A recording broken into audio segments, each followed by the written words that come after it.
In the early 70s in Kolkata, the old theatre houses associated with a 100-year-long tradition were dying a slow death.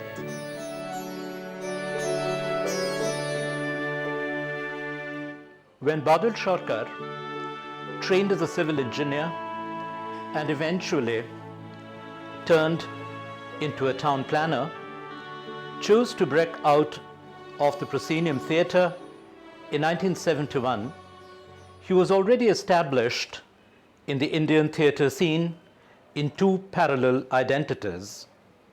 As the playwright of Ebong Indrajit, Baki Itihash and Pagla Ghoda, being widely staged in different languages all over the country, and as perhaps the most original and intelligent writer of comedies in the Bangla language.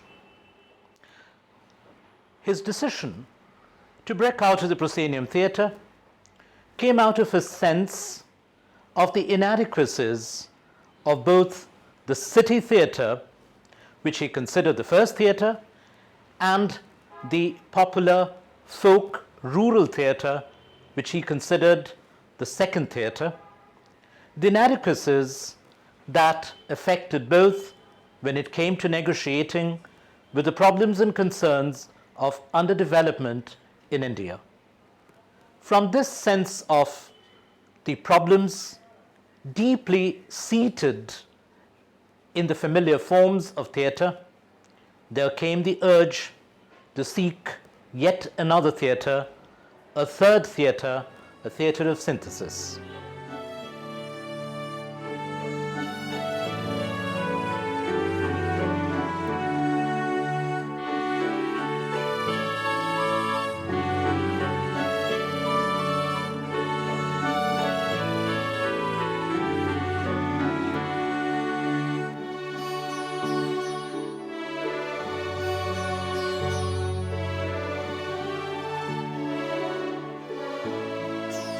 With his first production of Sagina Mahato on 24th October 1971 at the All Bengal Teachers Association Hall in Kolkata, he initiated a lifelong negotiation with the third theatre.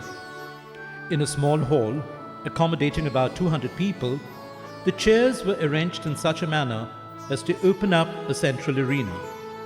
But there were acting areas amidst the spectators, and the passages behind the spectators were used for movement and acting, locating the spectators within the performance space, tearing down the separation of spectators from the performers.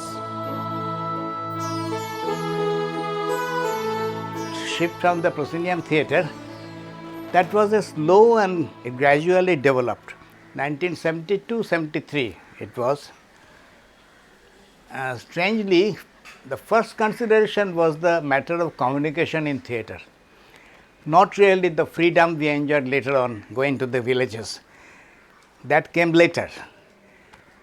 I thought that theatre being a live show, here now, I mean there should not be that kind of gap between the two groups of people, the performers and the audience.